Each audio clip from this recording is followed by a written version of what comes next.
Okay, ये जो evaporation का फिनोमिना है जहां पर मॉलिक्यूल्स जिनके पास ज़्यादा एनर्जी है, ज़्यादा स्पीड है और जो सरफेस पे हैं और वो लिक्विड से एस्केप आउट कर रहे हैं, तो ये जो फिनोमिना है इसका जो रेट है, मतलब कितना ज़्यादा फास्ट या स्लो इवेपोरेशन होगा, that depends upon mainly 6 factors, जिसमें से पहला फैक्टर है टेम्परेचर। तो टेम्परेचर का मतलब है जब आप जो है किसी भी लिक्विड को हीट एनर्जी प्रोवाइड कर रहे हैं तो उसका टेम्परेचर जो है वो राइज करेगा। तो टेम्परेचर इंक्रीज करने का मतलब है ज़्यादा हीट एनर्जी। ज़्यादा हीट एनर्जी का मतलब है कि हर मॉलिक्यूल के पास ज़्यादा एनर्जी। हर मॉलिक्यूल के पास ज़्यादा एनर्जी का मतलब है कि हर मॉलिक्यूल की जो एवरेज स्पीड है, सारे मॉलिक्यूल्स की जो एवरेज स्पीड है वो ज़्यादा होगी। तो बेसिकली अगर आप ग्राफ देखेंगे तो ग्राफ में यहाँ पर हीट करने से पहले ये जो ब्लू ग्राफ है ना, ये आपका जो है मॉलिक्यूल्स की एनर्जी को डिपिक्ट कर रहा था, जहाँ पर जो एवरेज एनर्जी है that was somewhere lying here. But जब आप हीट एनर्जी प्रोवाइड कर रहे हैं तो आप देखेंगे कैसे जो है सारे मॉलिक्यूल्स की जो एवरेज एनर्जी है वो इंक्रीज कर गई है।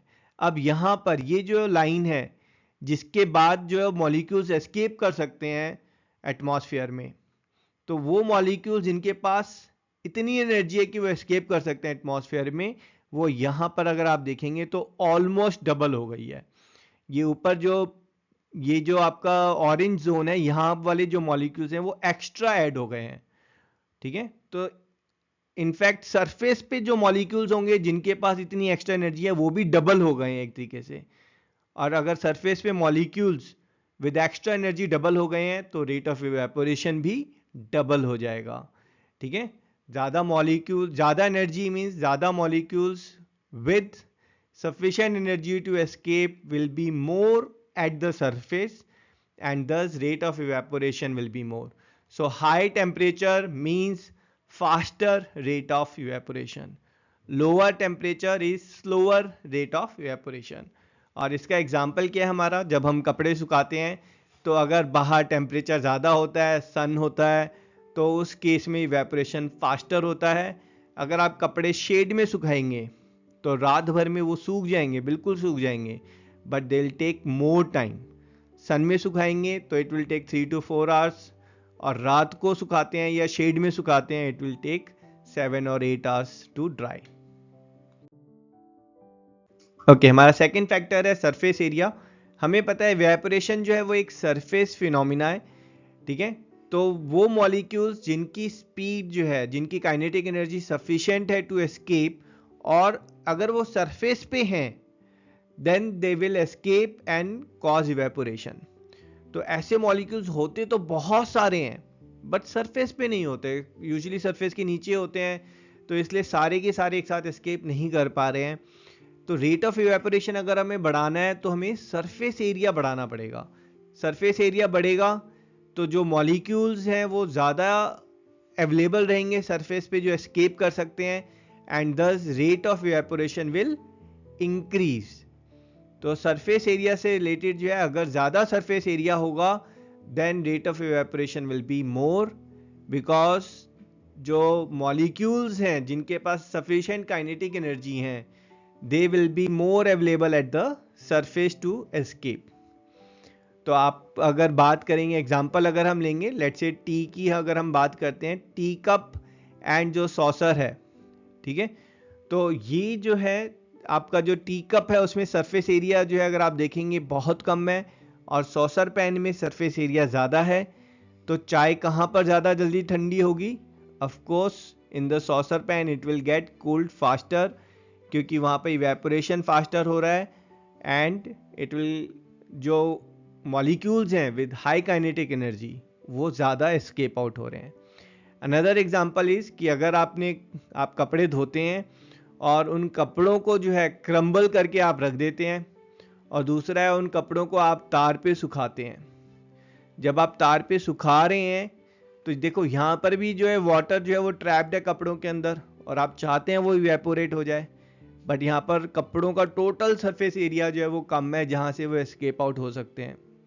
और जब आपने तार पे सुखाया है तो जो एरिया एक्सपोज कर रहे हैं, जो एयर के साथ इन कांटेक्ट है एरिया, वो एरिया इंक्रीज कर गया है तो मॉलिक्यूल्स जो हैं वो जल्दी एस्केप आउट कर सकते हैं and evaporation will be faster when you put the cloth on a cloth line.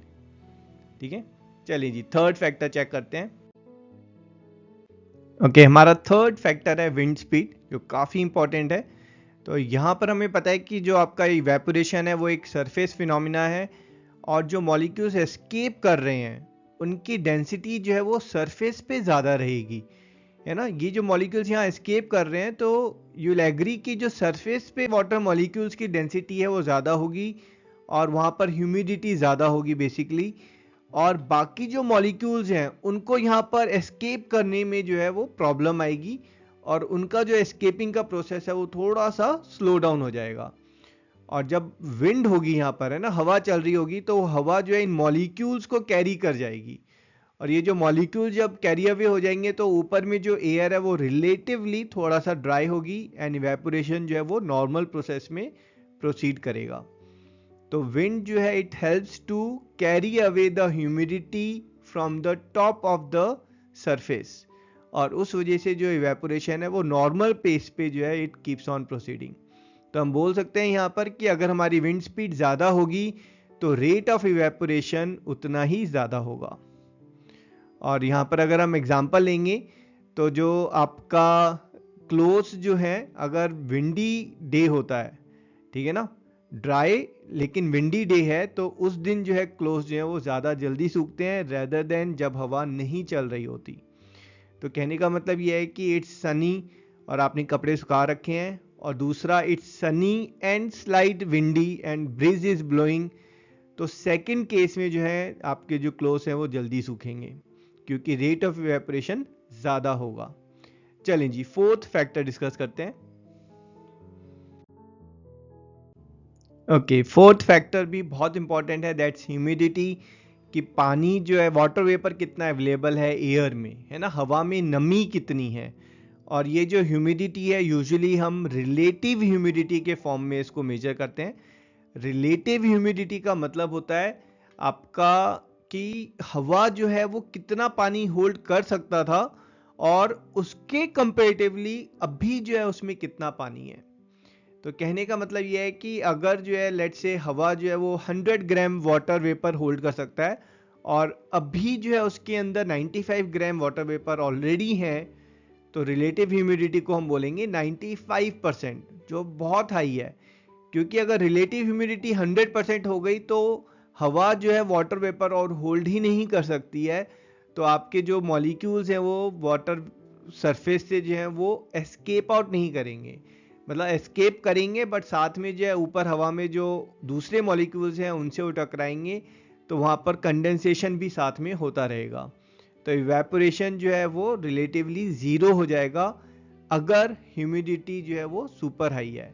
ठीक है, अगर हम ह्यूमिडिटी को लेट्स से बहुत हाई में 95% ले रहे हैं तो इसका मतलब है हवा में सिर्फ और सिर्फ 5% कैपेसिटी रह गई है और वाटर वेपर्स को एडजस्ट करने की, तो इवेपोरेशन बहुत स्लो होगा।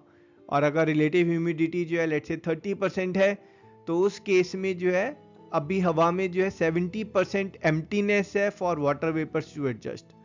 ठीक है, ये पानी में नमक घोलने की तरह है ना, पानी में जो है आपका एक गिलास पानी में लेट्स से 3 चम्मच नमक घुल सकता है, उससे ज़्यादा घुलेगा ही नहीं।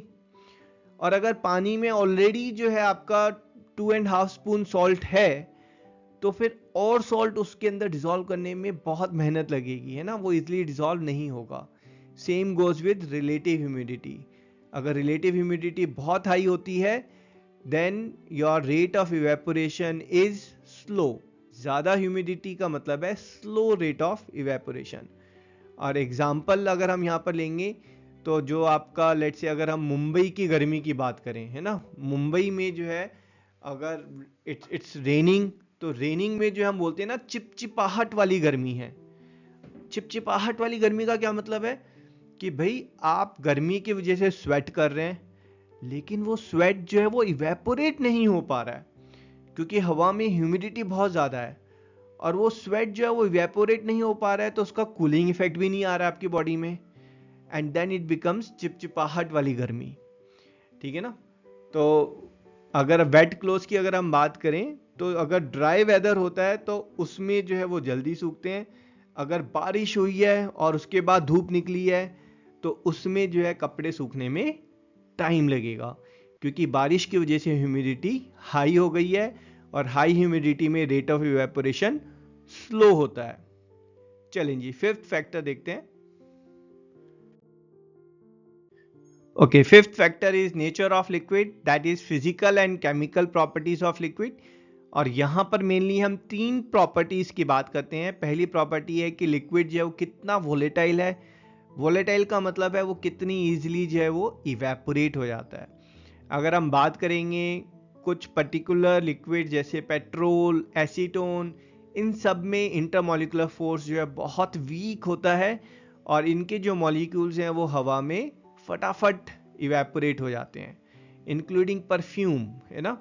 तो जैसे नेल पॉलिश रिमूवर है, इसमें एसीटोन होता है। अगर आपने ये डब्बी खुली छोड़ दी तो 5 मिनट में सारा का सारा नेल पॉलिश रिमूवर जो है वो इवेपोरेट हो जाएगा, ठीक है, क्योंकि ये लिक्विड्स जो हैं बहुत हाईली वॉलेटाइल होते हैं, रेडी टू इवेपोरेट, ठीक है।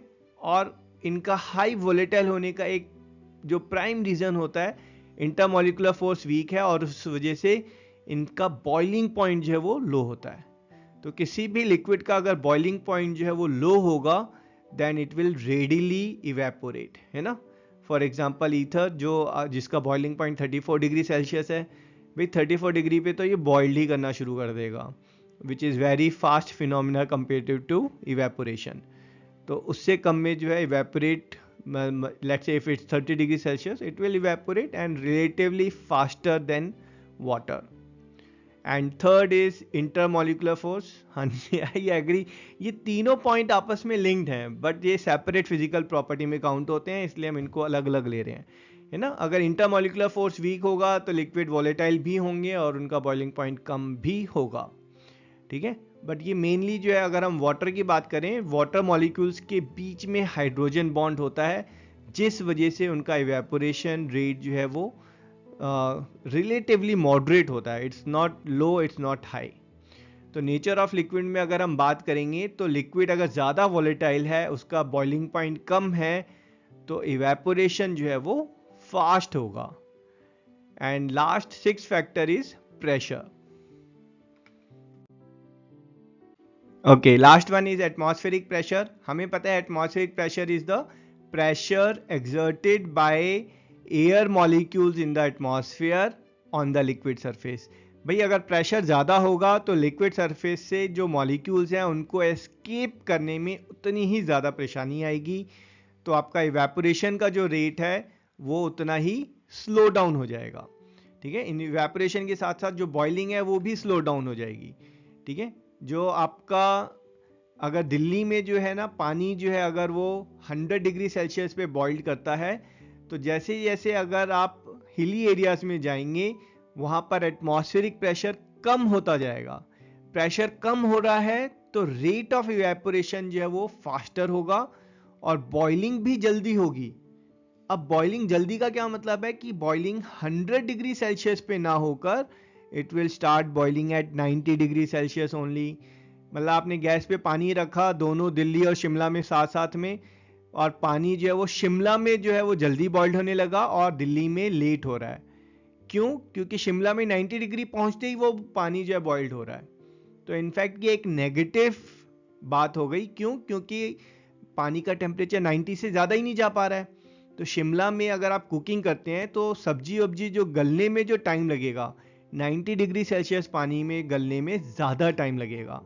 इसलिए हिली एरियाज में मोस्टली जो कुकिंग है वो प्रेशर कुकर में की जाती है, ठीक है। तो बेसिकली हाँ, यहाँ पर हमें क्या मिल रहा है कि हिली एरिया अगर आपका प्रेशर कम होता है तो इवेपोरेशन फास्टर होता है और बॉइलिंग पॉइंट जो है वो रिड्यूस होता है। इनफैक्ट अगर आप एक वैक्यूम क्रिएट कर पाते हैं तो वैक्यूम क्रिएट करने पर जो पानी है उसका जो बॉइलिंग पॉइंट है it can reduce down to 0.01 degree Celsius.